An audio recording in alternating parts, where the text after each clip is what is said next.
Të nderuar teleshikues, mirëmbrëma. SPAK ka thirrur Sali Berishën për 21 janarën si person që ka dieni për ngjarjen. Pak ditë më parë në SPAK u paraqit Lulzim Basha, ish kryetari i Partisë Demokratike, që nisi serinë e thirrjeve për këtë çështje të pasbardhur. Po që ka ndodhur shumë herët. Apo e hap SPAK vërtet këtë problem, apo thjesht po heton për shkak se u detyrua nga gjykata e lartë. Për këtë çështje do të flasim në pjesën e parë të kësaj bisede.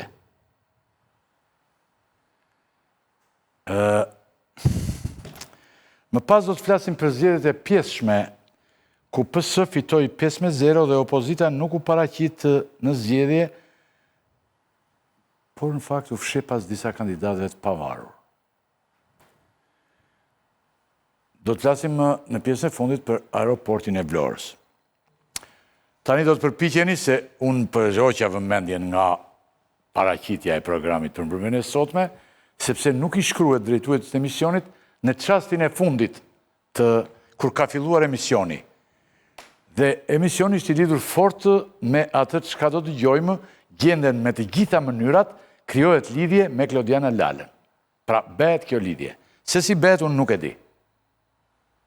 Bravo, Klodi. Faleminderit shumë. Tani ti unë kam në një gjendje pak të smur, por jemi detyruar sepse pas Covidit të gjithë jemi të smur tani në botën që jetojmë. Faleminderit shumë që do ndihmosh pak minuta në mbrëmjen e sotme. Pres Zogaj, Mentor Nazarko, Denis Dynjaja dhe Antona Bileka janë me mua në studio. Faleminderit shumë. Pra, nisi me pjesën e parë. SPAK thret Berishën për 21 janarin. Po pyes zonjën Lala, e cila ka një informacion të plot për këtë, çfarë po ndodh me dosjen e 21 janarit? Sot u mësua që Berisha është thirrur në SPAK për të paraqitur ditën e premte. Doktori thotë që nuk ka njoftim. Ka thënë tani, pyetën gazetarët dhe tha nuk ka njoftim.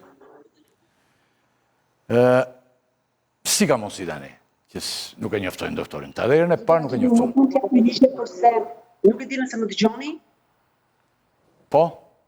Atëherë nuk mund të jap përgjigje dot përse zoti Berisha pretendon që nuk ka një fletirje. Personalisht nuk kam dërguar fletirjen që i është dërguar zotit Berisha dhe besoj unë ta shfaqin në ekranin tuaj. Sipas dokumenti që disponon. Tani jemi mirë, tani në këtë moment, po.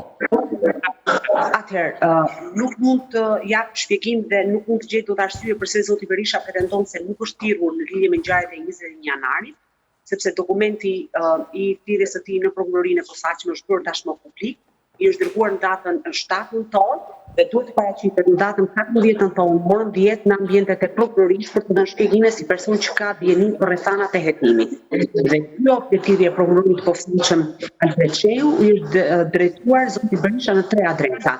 Në adresën e banesës së tij në rrugën Mustafa Matohiti, në Kuvendin e Shqipërisë për shkak se ai është deputet i Kuvendit dhe po ashtu edhe në selinë e Partisë Demokratike, për sa kohë që zoti Berisha ushtron edhe detyrën e kryetarit të Partisë Demokratike.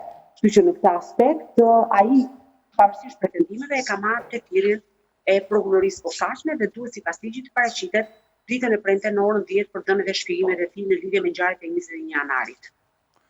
Pra, sigurisht që ti nuk mund përgjegjësi çfarë thotë doktori, por dhe ne nuk mund besojmë që doktori fshihet nga SPAK-u tani, e kupton? Se ata e kanë thirrur dhe ai duhet ta ketë marrë vesh, përderisa e morën vesh ne. Nëse nuk ka rëndësi ky moment, tani unë po të pyes ty, po njerëz kalojnë shumë aty që janë, Klodi? Sepse jam në punë, zoti Rakipi. Jetë e vendi punës. Se kalonin shumë popullat aty, pash. Çfarë hetimesh po zhvillohen konkretisht, zonja Lala, a ka prova të reja? Atëherë, duhet kemi parasysh që prokuroria posaçme u bën lëvizje pas një kallëzimi të bërë nga eveja Alex Nikës, e cila pretendonte që dosja nuk ishte hetuar tërësisht dhe që duhet të hapej nga e para me qëllim që të identifikohej autori i vrasjes së bashortit të saj. Fillimisht prokuroria posaçme nuk e nisi hetimin në lidhje me këtë çështje. Edhe njerë përpiqur regjia për të ndihmuar që Klodit këtë një zë më të qartë dhe më të plotë. Atëherë, prokuroria e posaçme i nisi hetimet në bazë një kacimi të bërë nga EVEA e Lex Nikës. U dërgua fillimisht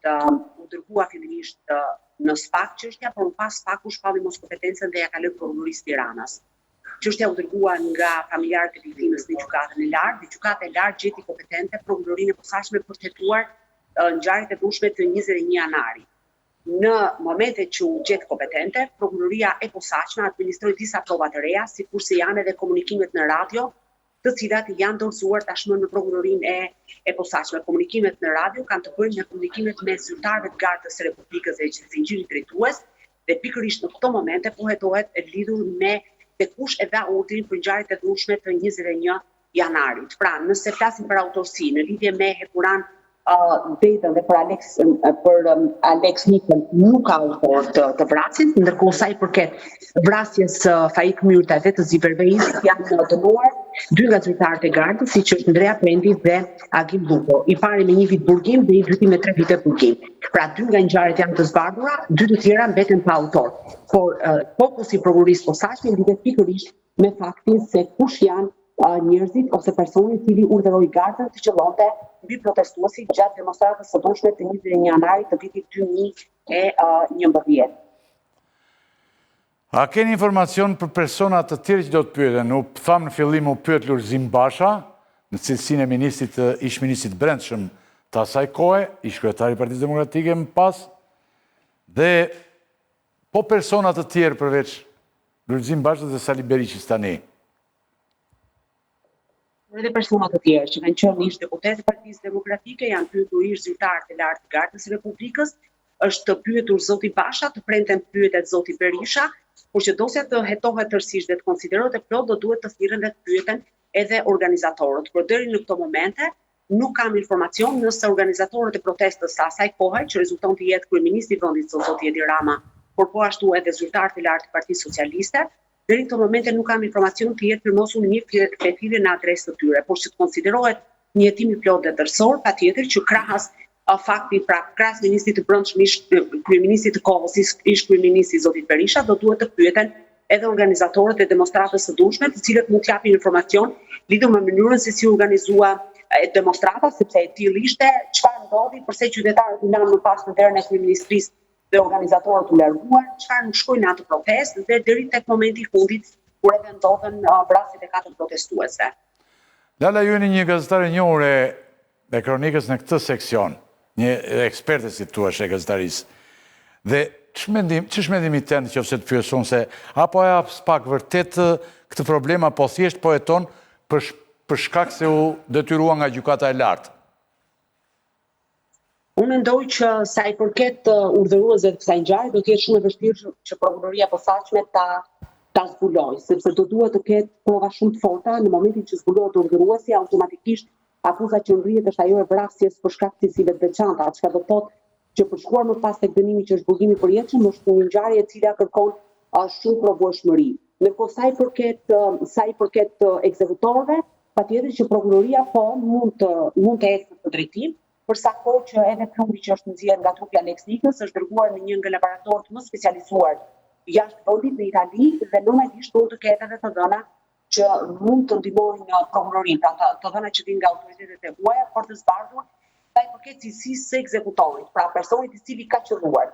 Por sa i përket urdhëruesit, do mendoj që do të jetë ose më saktë është një histori dhe kapitolli mbyllur. Megjithatë, hetimet do duhet na tregojnë qartë edhe saktësisht se ku do të ndalet konkretisht prokuroria, do të ketë ndihmë nga jashtë, sikurse ka ndodhur gjatë procesit të parë dhe çfarë do thonë dëshmitarët, sepse kemi drejtues të Gardës së Republikës apo zyrtarë të lartë, të cilët janë edhe në detyra të rëndësishme. Njëri prej tyre është Agron Malaj, deputet në Kuvendin e Shqipërisë, i cili ka qenë i pranishëm gjatë ngjarjeve të duhshme të 21 janarit, i arrestuar në atë kohë dhe i liruar më pas në sallën e gjyqit, që normalisht ka informacion sa i përket urdhëruesve, por edhe dinamikës së ngjarjes ose gjithçka që ndodhi brenda ambienteve të kryeministrisë në 21 janar 2011.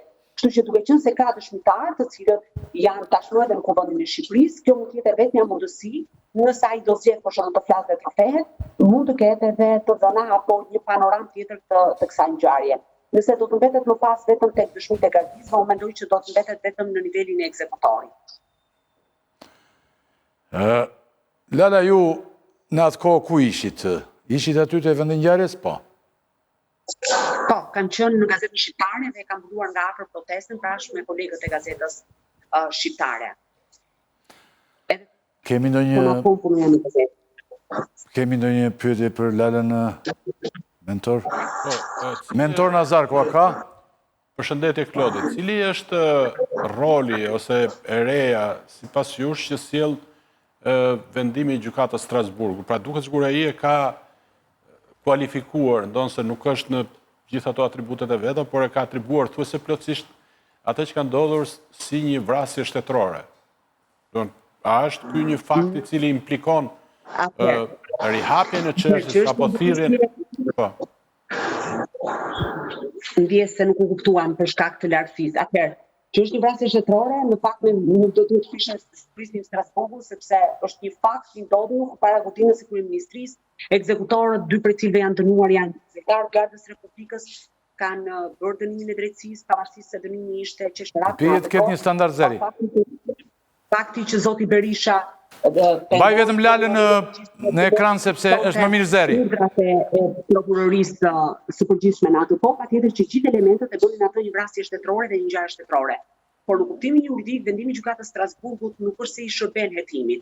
Pra do të thotë që në aspektin e pritshmërive të publikut e ka rritur pritshmërinë, patjetër që ka thënë me të lamrat dhe ka thënë mistikisht një gjë që në fakt thuhet këtu në Shqipëri, por kur e thot Strasburgu sjell një tjetër qasje, por në kuptimin e provueshmërisë do të jetë prokurori posaçëm nëse kjo dosje dërgohet në gjykim, i cili do duhet të përballet me të gjitha provat e fakte, do duhet të gjejë ato, të provojë, do duhet të ngrejë akuzën zyrtare, kështu që provueshmëria e përket ekskluzivisht prokurorit të çështjes, në rastin konkret është zoti Alfred Sheu, dhe do duhet presim se deri ku do ta vijë ai të shkojë me provueshmëri, me provat, fakte, dëshmitë e tjera me radhë. Kështu që çështjen e vendimit të Strasburgut e shikojmë më shumë si një flamur që mund ta marrin palët në proces për të thënë që kjo është një vrasje shtetërore, për ta përdorur politikisht në një farë mënyrë për të qetësuar edhe familjarët e viktimave, por vetëm kaq. Ndërkohë sa i përket procesit penal është një çështje që i përket tërësisht prokurorit posaçëm. Kemi? Denis, ti sigur kishe një pyetje. Jo, unë kam një dilemë për rolin e zonjës Sinarama, ish kryeprokurores së Republikës, që nuk e mori vetë përsipër ta hetoi ngjarjen, por ngriti një grup prokurorësh dhe nga një person që duhet ngrinte dhe të mbronte akuzën, u kthye dhe u shndrua një person e akuzuar, ne dimë tani këtë histori, dhe do doja dija nga Klodi për shembull çfarë mendimi ka në raport me këtë çështje, me pozitën e zonjës Sinarama. Atëherë, unë kam të njëjtin mendim që besoj do duhet ta kenë edhe prokurorët e posaçëm, zoti Dynjaja, do duhet që të pyetet nga ana e prokurorëve të posaçëm në lidhje me çështjen, ky qendrimi. Pra duhet merret dhe Inarama në pyetje apo jo? Po patjetër. Sipas me duhet merret. Okej. Pra do thotë ajo do duhet të ndriçojë atë që është konsideruar si presion nga qeveria për të ndryshuar kahjen e çështjes apo për të mos zbuluar përfshirjen e niveleve të larta të qeverisjes apo jo. Ky është një ndryshim në llojin e hetimit. Megjithatë ka dhe një çështje tjetër, nëse më lejon Ylli, një pyetje tjetër. E fundit, po. Faktori kohë, pavarësisht se ne e dimë që ato janë një numër i kufizuar prokurorësh të posaçëm, do 20, që do duhet merren me gjithë ato akuzat që vijnë nga opozita, ato që hetimet që nisin kryesisht apo nga me burim institucione të tjera. Megjithatë faktori koha se kur zgjidhet që të rihapet kjo çështje apo të thirren dëshmitar kaq të rëndësishëm si zoti Berisha është një faktor i rëndësishëm. Dhe po krijohet ideja që ka një republikë prokurorësh, domethënë po krijohet republika prokurorësh e konsoliduar dhe ajo synon pra që të jap një lloj shahu politikës madhe, marrëveshjes pozit-opozit. Dhe krahas zonjës Balluku po goditet dhe zoti Berisha, pra është dhe një lexim i tillë, pra ky tempizmi, kohë e zgjedhur politike, është komplet analizë politike, unë s'mund të një çështje që është analizë politike. Unë mendoj që zonja Rama do duhet jap shpjegime lidhje me këtë çështje. Është qëndrimi pa ndryshueshëm, e kam thënë që në kryet herës, shumë përpara se sa Strasburgu pretendonte për vrasje shtetërore. Kaq mund të them lidhje me këtë.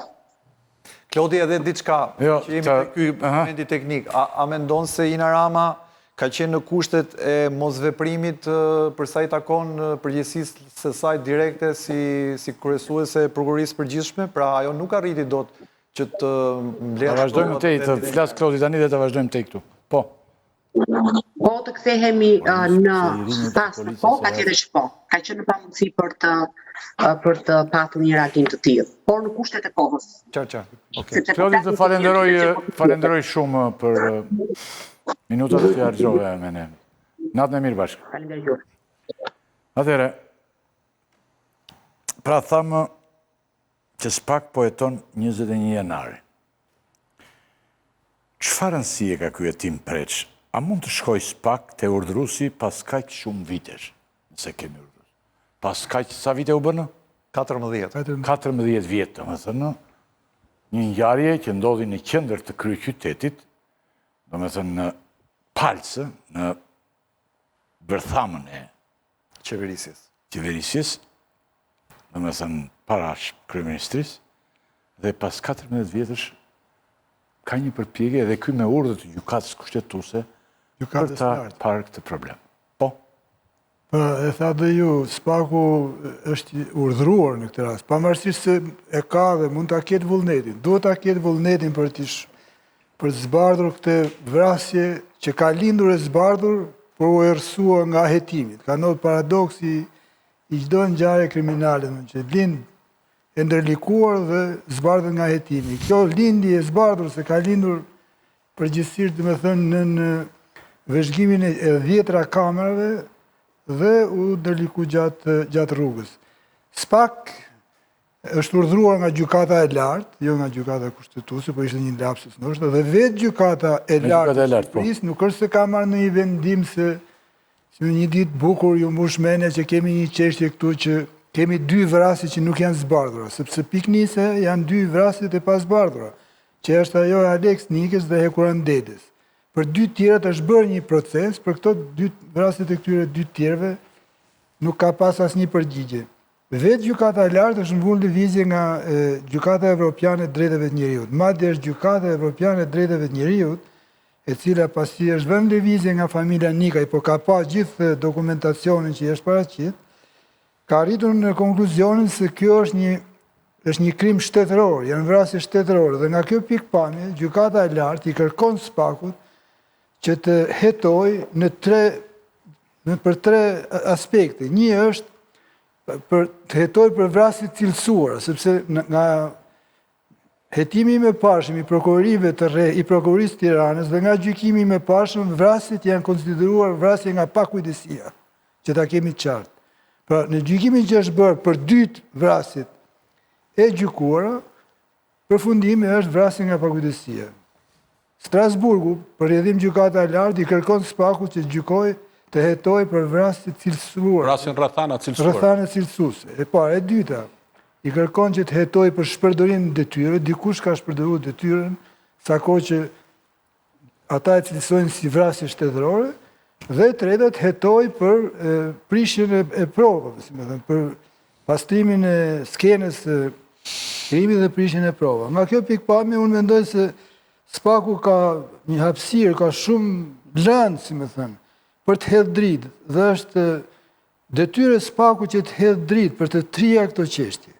Në kjo ka ngel një çështje e errët, dhe pavarësisht se ka kaluar shumë kohë, po ka vrasje, ka ngjarje tragjike që marrin edhe më shumë kohë në mister dhe në terr, dhe zbulohen mas shumë vitesh. Kjo ka ndodhur në sy të kamerave, në dritë diellit, dhe SPAK-u duhet ta hetoj, sepse ylli minimalisht një 2-3 gjëra janë flagrante. Për shembull, flagrante kush është?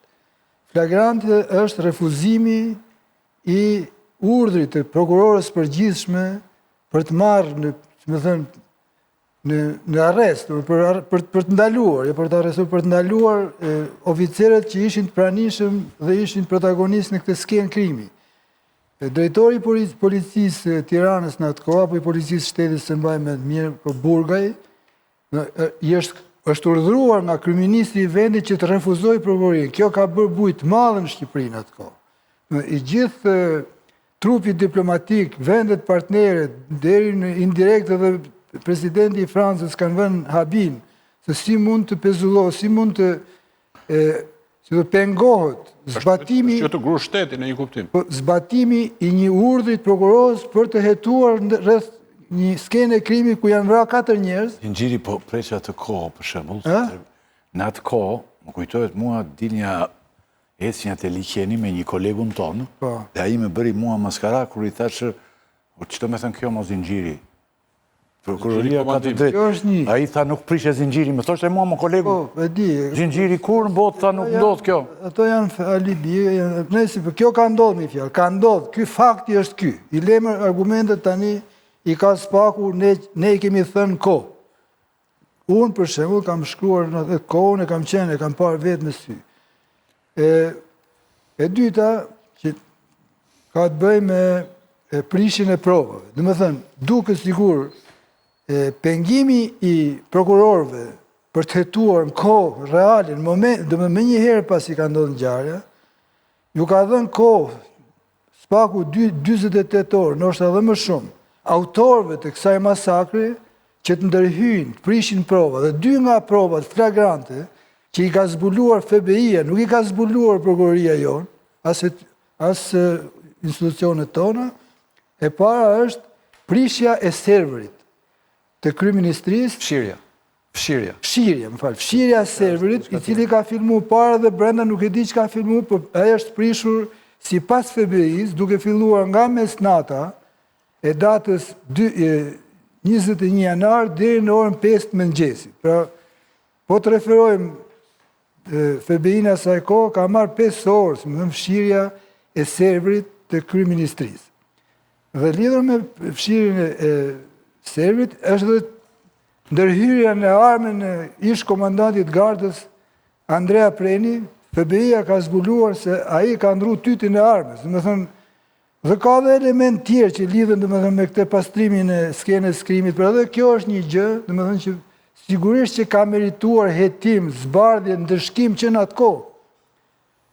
Të tjerat pastaj lidhen me element që ka paraqit Pala Padice, jemi ndjeni, gjithë jemi ndjeni që Pala Padice ka gjetur një incizim, një kaset, dhe ajo pretendon... Pala Padice kush konkretisht preq? Në Strasburg është familja Nika. Por kjo të Nika ka kaluar Spakut, dhe është dorëzuar dhe një kaset, në cilën sipas asaj që është thënë publikisht shtyp, janë dëgjohet urdhra që të qellohet mish. Si harova unë për avokatin Matlin? Dhe praktikisht... Rëzhan, po mund e bëj një telefon Matlis, ndoshta në atë gjonë dhe futet 5 minuta. Tu është thjesht për të dëgju një zë që mund të thotë këtë urdhë. Si ai është për këtë problem. Ylli, mund flitet për një zë që, si me thënë, e shqipton këtë urdhër për qelluar në turm. Por nuk ka nevoj, bile, për mendimin tim s'ka pas nevoj që të kishit nevoj për këtë zë, sepse prap FBI-a ka hetuar dhe ka argumentuar me metodat e veta speciale se janë shtën rreth 20 plumba në turm.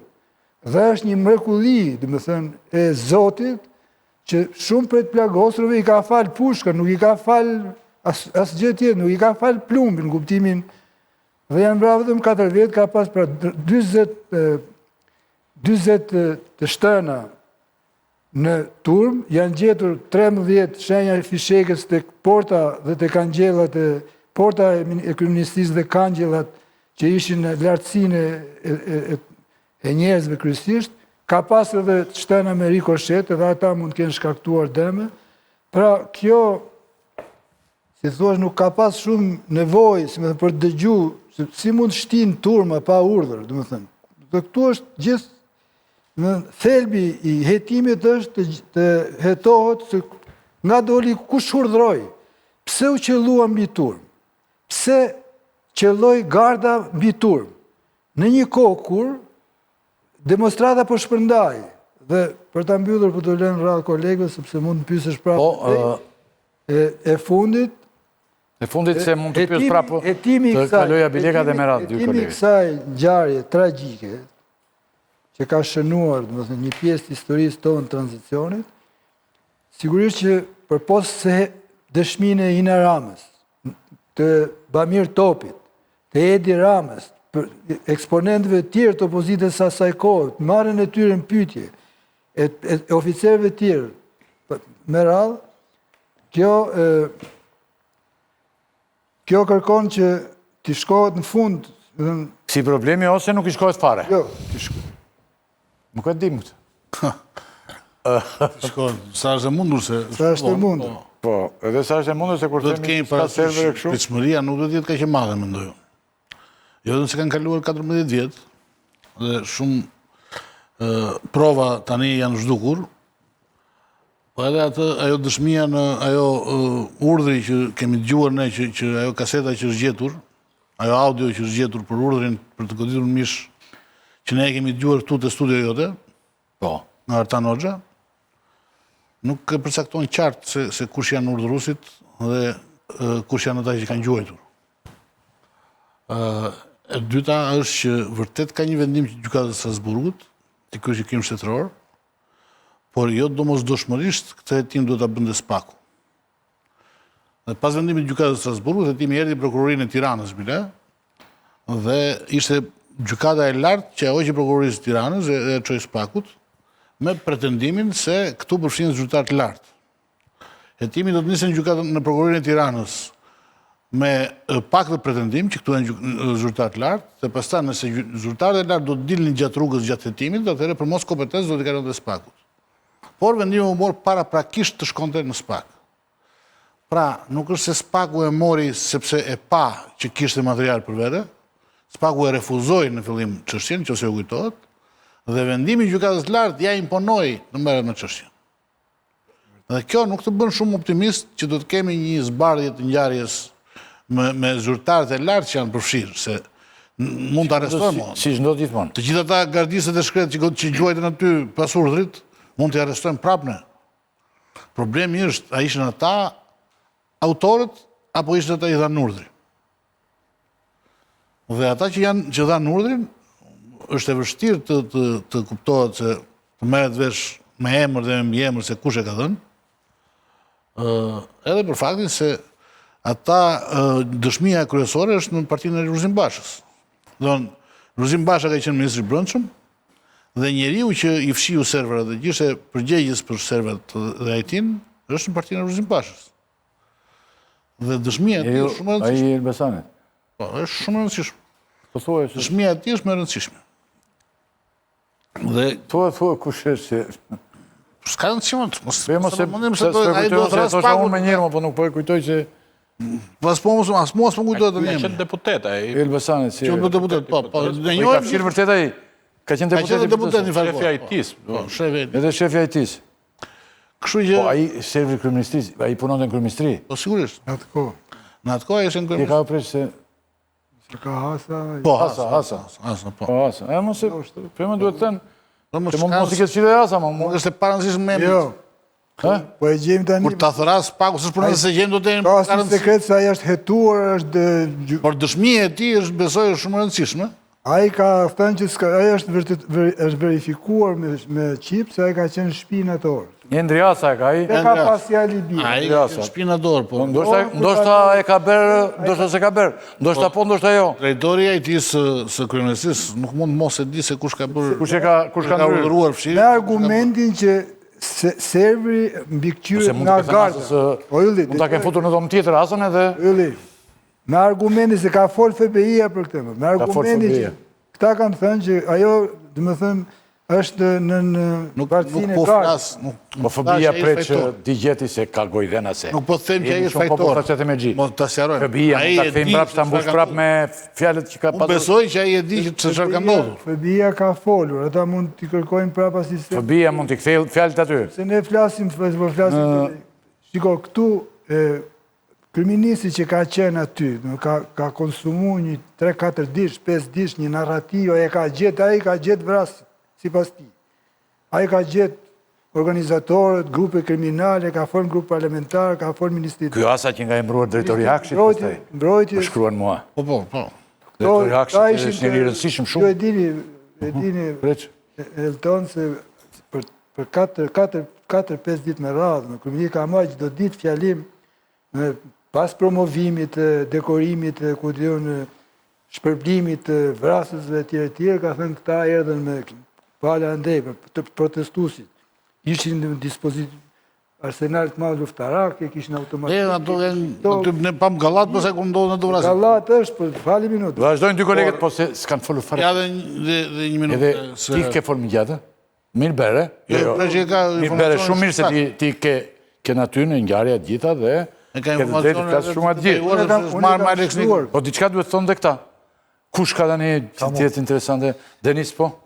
Kjo çështje ka disa prizme nga ku mund të kapet, po përjashtoj elementin politik, se aty ka shumë për të diskutuar edhe ajo nuk na çon askund nga pikpamja e përgjegjësisë ligjore që kanë pasur autoritetet në atë kohë, por unë mendoj që një element dhe hall kyçe në këtë hetim, nëse prokuroria i ka hyrë seriozisht kësaj pune, është Agron Malaj, njeriu që drejtonte, ishte komandanti i njësisë speciale të Gardës Republikës për grupin e Zjarrit. Dhe në dëshminë e tij Agron Malaj është ish kryetari i Bashkisë Madit, sot deputet i Partisë Socialiste. Dhe ky është i paradoks në vete, që njeriu i cili drejtonte strukturën, le të themi strukturën e Gardës Republikës, e cila ka tani është bërë i rëndësishëm, po majta situacion, në të mengjërt. Ndryshe nga asa që është bërë djathas, futi Rama në sjedhull, nuk dihet pse ka ndodhur kjo gjë, por është me shumë interes si të kuptojmë. Ky asa është enigmë thua ti, ëh? Jo, unë po flas për Agron Malaj tani, jo. Është enigmë. Se asa po. Ka ngel të Akshi mendja aty edhe se e mori. Jo, unë s'punoj të Akshi. Jo, mua nga që the që ka qenë Po fut tani mua, hajde të futim një këtij thuaj. Punoj unë të Akshi po më çuan, po nuk ka problem. Akshi sa punë bën. Rama që i akuzoi Akshi kam i qartë shpesh. Akshi me këto tendrat Le ka saktë. Rama që i akuzoi ato e mori dhe bëri deputet. Kjo është enigmë e madhe. Prandaj pra e ngrita. Do të thonë nuk bëra gabim që e ngrita, apo jo. Personi ka marrë një vrasës në kuptimin e personi kyç i cili mori urdhër, zbatoi urdhër ose e di kush dha urdhër, pse dhe në çfarë kohe u dha ky urdhër? U dha në kohë vonesë sepse protestuesit ishin tërheqje kur grupi Zjarrit hapi zjarr ndaj protestuesve. Pra njeriu i cili është kyç sipas meje, që duhet zbardhi të vërtetat e kësaj ngjarje është Agron Malaj. Agron Malaj i cili ka marrë detyra të rëndësishme të merret dhe të zbërthehet në pikpamjen komplet të tërthort, prerazi vertikalisht dhe horizontalisht. Pozicionit akuzës, jo para studio. Në studio çfarë bëj? Ne nuk kemi U fleta në studio, studio pse ndaloni ta studio? Në kuptimin që të zyrtarizohet dëshmia. Të drejtën e ka ta thotë në studio. Të dhënat, jo, sigurisht. Të dhënat na çojnë që ky njeri është pikë kyçe për të kuptuar se si ka vepruar në kohë vonesë, në kohë reale, apo me urdhër apo pa urdhër grupi që hapi zjarr ndaj protestuesve.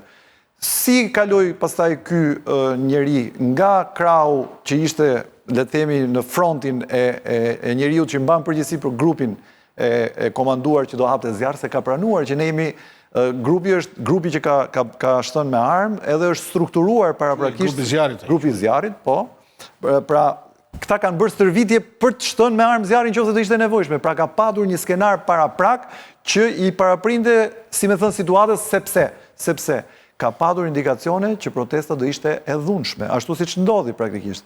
Pra këtu pastaj veprohet në një mënyrë tjetër dhe në kontekstin e kompleksit politik që kishte Berisha për 97-ën e tjerë, për atë që ka thënë disa herë që unë po t'isha vetë me sniper, 4 sniper, i 5 do isha unë, do merja Edi Rama në shenjë, apo jo? Nuk duhet i harrojmë disa element që... Dhe ka thënë për dhe prap i tha Rama? Po, kështu që në këtë kontekst, sipas meje, një njeri i cili çuditërisht ka kapërcyer Ilberin dhe ka kaluar në krahun e Edi Ramës, quhet Agron Malaj. Se s'mund të thuhet domosdoshmërisht që ka kapërcyer Ilberin sepse në gardë kanë punu profesionistë, madje kanë ardhur edhe para 90. Jo politikisht, po. Jo, ky njeri ai ka qenë detyrë njohur në atë kohë, thotë Denisi thotë një gjithë qartë duhet qartësuar. Jo, ai që mori pozicione të rëndësishme majtas. Cilësore të saksova, por dy momente duhen evidentuar, mendoj unë, që në lidhje me zotën Berisha, Spaku po lëviz në dy çështje. Pra një çështje është çështja e privatizimit të klubit Partizani në cilin përgjegjësia e tij ngjan, domethënë, kryesisht e tipit favorizues, por që është vështirësisht e mbrojtshme, po flasim pikpamje të vërtetimit përgjegjësisë drejt për drejt zoti Berisha. Nëse ka ndodhur favorizim, ka ndodhur nëpërmjet vendimeve të Këshillit Ministra, ndërkohë kur kjo çështje është një çështje e cila e implikon më përsa afërmi. Dhe gjithë ky pretendimi i kalimit të një kohe është një pretendim i dobët, edhe në çështjen e klubit Partizani, po ashtu ka kaluar kohë. Dhe po megjithatë ajo çështje u hap. Kjo është një nga çështjet më tragjike, domethënë që e ka njollosur demokracinë shqiptare. Ne në emër të pajtimit kombëtar kemi tejkaluar ngjarje të mëdha përgjegjësitë atyre që bën 1997, cilët mund të kenë qenë dy krave, apo jo. Por ama ngjarja 21 janarit duhet zbuluar. Dhe këtë kuptim zoti Berisha e ka shumë vështirë, duhet ta kapërcej edhe atë që thotë që thotë se zoti Rama që ka penguar drejtësinë se unë kam kërkuar hetim ndërkombëtar. Çfarë hetimi ndërkombëtar ka kërkuar zoti Berisha? Ai u bë një pjesë dhe është i paplot. Kështu që zoti Berisha duhet ta thotë përpara drejtësisë atë që është e vërtetë vetë. Dhe pikpamjet përgjegjësisë shumë elementë pra të çojnë në atë që edhe nëse ai s'ka qenë urdhëruesi që qëlloni apo zbatoni ligjin në të formë të tillë, prapse prap ai ngarkohet me përgjegjësi të rënda për një ngjarje si kjo. Dhe dyta, vazhdoj të kam si pyetje unë këtë, tani që është pyetje besoj shumë e rëndësishme, pasi ne thamë që prap mbetet e dyshimtë, nëse s'paku po heton këtë se i mbeti me nder Doçi nder, apo me që tha gjykata kushtetuese, apo po heton vërtet këtë ne presim Deri tani jemi në këtë fakt. Deri tani kemi këtë. Ja ka të dhënë gjykata e lartë me detyrim. Pa e dashur, është bërë ky debat. Por edhe Rama nëse u kujtohet i tha pse e mban prokuroria e Tiranës që nuk di të gjitha si çështjet e tjera. Spaku prap nuk e mori derisa gjykata e lartë e vendosi. Dhe e dyta është që Berisha vërtet mund të merret si i pandehur, por deri tani të premten do të thirret si person ndjenisi. Në ndjeni, si person ndjeni po. Pra jemi shumë larg lidhjes së akuzave, si për Ulzim Bashën e tjerë. Po. E tham. Por kemi një moment. Çfarë do të thotë për Sali Berishën ky hetim dhe mbi gjitha çfarë do të thotë për Berishën në rikthimin e vëmendjes 21 janarit, një ngjarje ndoshta më e rëndë e karrierës tij politike, përveç 97. Edhe shtetit shqiptar, se duhet të thënë që Edhe shteti Mas 97. Mas 97-s, po është rëndë. Edhe 97 edhe kjo, të dyja. Zbrasje shtetërore Të dyja. direkt. Pra, çfarë do të thotë kjo? Është më shumë, domethënë, për te qëndrimi politik, jo tani më te çfarë do të thotë. Është një moment shumë preç. Do të thotë se transparenca vjen për këdo. Nuk ka asnjë çështje kriminale që mund të arshivohet vetëm kur s'ka asnjë mundësi. Por siç e tham, kjo është një dramë, një tragjedi, një masakër, po themi që ka ndodhur në sytë e mijëra njerëzve, mijëra kamerave. Nuk ka shumë enigma. Kështu që kjo është penguar që të hetohet. Nuk është se po bëhet tani përpjekje e madhe me nxjerr nga gërmadha. Kjo ka qenë gërmadha e kanë fut. Kjo ka qenë sipërfaqe. Kështu që unë mendoj që Spaku, pavarësisht se siç e thotë Eltoni me drejt, Spaku më thënë i është lënë në dorë me kjo patate e nxehtë, por duke e marrë në dorë nuk mund ta hedhë. S'ka se si ta hedhë. E ka me detyrim që... Por, kërë ka marrë me detyrim dhe mund të edhe, presh? Po s'ka se si ta hedhë, se do pysh. Ato tjere s'kanë pyt. Për shumë këtu ka filluar, është tirë Ulzim Basha, person që ka një uri për ngjarjen. Ka qenë i pranim ministri i mbrëmshëm. Thirrë Sali Berisha, dhe ky do pyetet, do regjistrohet përgjigjja e Saliu, se deri më sot ne dim përgjigjen e Saliu që ka dhënë në ato kohë. Tash do shikojmë a përputhet përgjigja. Nuk ka shkuar drejt para drejtësisë, preç. Jo, ka dhënë përgjigje vetëm për publikun. Ashtu për media ka dhënë për gjithçka. Pra çfarë do thotë Sali Berisha për këto pikat kyçe që ka hetimi, që janë përcaktuar edhe nga urdhri i gjykatës lartë. Vrasjet, kur ndodhen, si ndodhen, etj. Pse? Sepse Berisha nuk do merrej fare në pyetje këtu, me thënë drejtën. Po Berisha zgjodhi vetë për shku në teatrin e ngjarjeve, sepse... Ti ishte protagonist. Në një farë mënyrë, ai deshi të replikonte... Ajo luaj aty të skena e Berishës. Jo më ai për shemb se... Edhe te ky tjetri që i çoi. Po njerëzit opozitat, sindikatat, qytetarët, bëjnë me qindra mira protesta në botë për para institucioneve të ekzekutivit. Para shtëpisë bardhë, bëhen me qindra. Janë me qertë. Kudo, në Shqipëri, janë bëhen, këtu për herë të parë, për para Kryeministrisë Shqipërisë, derë dhe gjak. Sali Berisha mund të rinë të përkap, a i bëni zgjedhjen e vetë, se mësë du me gjyku atë që bëri, po a i e ka përfshi vetën sepse e ka personalizu këtë ngjarje dhe në aspektin e PR-it. I ka marrë përsi për gjitha vetë, s'ka folë asnjëherë Ministri Mrenshëm, ka folë vetëm ky. Pse se shkoj atje duke dashur si mas me për të repliku Fatos Nanën në ngjarjet e 14 shtatorit të vitit 1998, por ishte një gjë tjetër, sepse Nano ishte mbledhur qeverisë aty ku shkuan me... Në 2 kratë, Berisha ishte njëherë si... Me armë, me arkivorin e Azemit, a e detyru me ikë. Këtu, Berisha bile ka shku, e ka thënë vetë, masi shkojnë shtëpi, ka shku, ju dalë për para protestuesve, edhe i ka pa nga dritarja, ka shkëmbyer dhe në gjesë, në kështu, me të dhe praktikisht e vendosi vetën në një skenë krimi, dhe për këtë arsye ai detyrimisht do pyetet. Tani, do shpjegohet. Denis dhe Merat pastaj nga pak fjalë. Okej, pa e kërkuar njeri, ai e ka vendosur. Ai ka ndërtuar. Po unë besoj që ai ka vendosur, Berisha nuk lë vend pa vendosur. Ai vendoset i pari. Në çdo vend. Se hera parë që bërë para kryeministisë rrinë, s'ka pse rrinë aty, pse do të rrije. Nuk e di tani. Se ajo ishte pastorare zyrtar, protesta është lënë Në kasten, kontekstin politik, Denis, premten pastorare zyrtar. po, në kontekstin politik, në qoftë se SPAK-u vërtet dëshiron që të krijojë një puzzle real të pastër të kthjellët për ngjarjet e 21 janarit, duhet të thrasë edhe Edi Rama. Sepse Edi Rama ishte organizatori i protestës. duhet të thoj. Po patjetër. Si Edi Rama nuk e di se ç'a ndodhi aty. Edi Rama nuk e di kush u vra, si u vra. Po aq më tepër që ky Ishte informacion personazhi që përmendet ti, është marrë dhe është graduar. Eksakt, pra. Atëherë, nëse do shtrojnë tryezë, nëse unë do isha prokuror me aq sa unë kam Një uri, thuaj. një uri dhe eksperiencë në kontekstin e jurisprudencës, Po patjetër që nuk je prokuror se ku dihet në këtë botë. Po, Ç'e duhet. edhe mundet. Nese, po doja thoja që Jo, ka shumë drejt pra. Ta palët, pyete për Berishën. po unë e shtrova çik më kemi edhe ne për Jo, po mos e hap më të gjerë se xhirohemi shumë dhe kemi edhe 2 probleme të tjera. po janë 2 faktorë të rëndësishëm që pa bashkëveprimin e tyre nuk do ndodhte 21 janar. Jemi okej pra. Por unë e kisha pyetjen të aty ku ta preqi.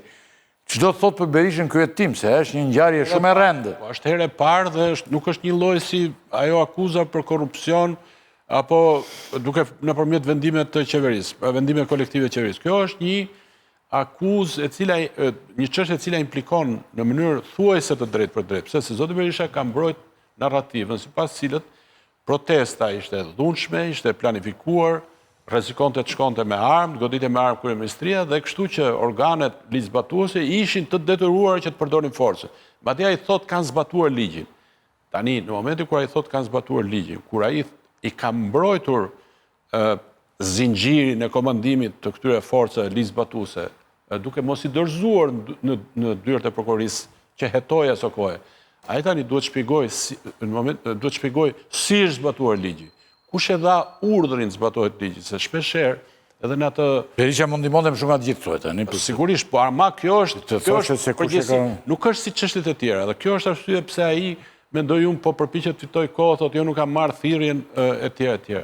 Antoni dhe e ikim nga këtu për të kaluar në një pjesë tjetër shumë të rëndësishme. Unë besoj që janë 4 veta të paktën që e dinë se kush e ka dhënë urdhrin. I pari është Berisha që e di të paktën kush e ka dhënë urdhrin, se pamundur që I pari është Berisha thoni ju. në atë situatë mos sa di kush e ka dhënë urdhrin. Ruzim Basha i dyti, Jusni Burgaj dhe Agron Kuliqi. Isha në drejtori i përgjithshëm i policisë. Urdhrin për të hapë zjarr. Po. Urdhër për zjarr, se ajo është. Po ku, zjarr ku, se kjo është e rëndësishme. Po pra, zjarri në turn për rasim, se zjarr me vishek manovre pati dhe momente të tjera aty Ishte në ajër, që thua. që ishte me vishek manovre në ajër. Por zjarri mbi turmën, në atë moment kur thot preshi që kur protesta po shuhej, aty kishte mbetur rast gjysmë as një pakicë e vogël. Hedh valla aty ku. Ishte në tërheqje, Ishin tërhequr gjithë dhe s'kishte asnjë gjë. Kur ishte kulmi ata përdorën gazin rrotqellës. Se kemi qenë gjithë aty. Problemi është që këta të katërt e dinë të paktën minimumi se kush është personi që ka dhënë urdhrin. Ta 4 personazhe. Dhe si dëshmitar, Ta 4 emra. blejnë. Pastaj, përgjegjësia ligjore, politike dhe morale është tjetër çështje, po këta të katërt është sigurt që e dinë kush ka dhënë urdhrin, në mos është njëri nga këta të katërt. Ti the dy, Berishën, Bashën, Berishën, Bashën, Burgën dhe Agron Kuliqin. Burga dhe Agron Kuliqin. 4 veta. Drejtori Pra politik. këta 4 veta e dinë kush ka dhënë urdhër, thotë dhe duhet ta raportojnë kush ka dhënë urdhër. Do t'ja thonë patjetër drejtësisë. T'ja thonë drejtësisë dhe është mirë t'ja thonë. Por, ne tani këtu do të ikim ako pjesë, por unë kam për t'ju të përshëndes ju, thotë Mark Nika, po e dëgjoj me vëmendje, të ftuarit nuk kanë dieni për ecurinë e hetimeve, sigurisht dhe ne do të arrimarim këtë çështje më pas, por varet zoti Nika dhe se si do ecin, se duket edhe s'pak si me zore ka marrë këtë gjë. Ne besojmë si familjar, thonë ju, se s'pak i dha zëmër drejtësisë. Okej? Ashtu qoftë. Por çështjen e 21 janarit ka përparim megjithse siç dihet është e vështirë për shkak se janë dëmtuar provat, të cilat të gjithë të ftuarit tu i thanë dhe i vonë dukje. Nuk jam dakord me ata që tha Klodi, thot vendimi i Strasburgut nuk është marrë për të na qetësuar ne si familjar, por është i detyrueshëm për drejtësinë dhe për të jetuar sipas versioneve të saj. Okej, Mark, ne do të si studio, si program, do të përpiqemi të hedhim drejt sa të mundim mbi këtë proces, por ju e dini tani që shumë probleme, sidomos kur ato janë shumë të rëndësishme, dhe sidomos kur mbrapa janë dhe njerëz të fuqishëm, sipas emrave që përmendi dhe Antoni, do thotë që ka gjëra që nuk zbardhen ndoshta edhe përjetësisht. Nga ky moment ne e lëmë këtë pjesë dhe pasi një reklame fare të shkurtër, publiciteti fare të shkurtër, ne do të hyjmë në një moment shumë të rëndësishëm. PS ka fituar në zgjedhjet lokale, që duken fare të rëndësishme, por nuk janë dhe të tilla. Ne do të përpiqemi të themi diçka. Ka fituar 5-0 në 5 vende ku janë zhvilluar zgjedhjet. Dhe po kthehet dhe duket sikur opozita po kthehet në shoqat. Po, publicitet rikthehemi.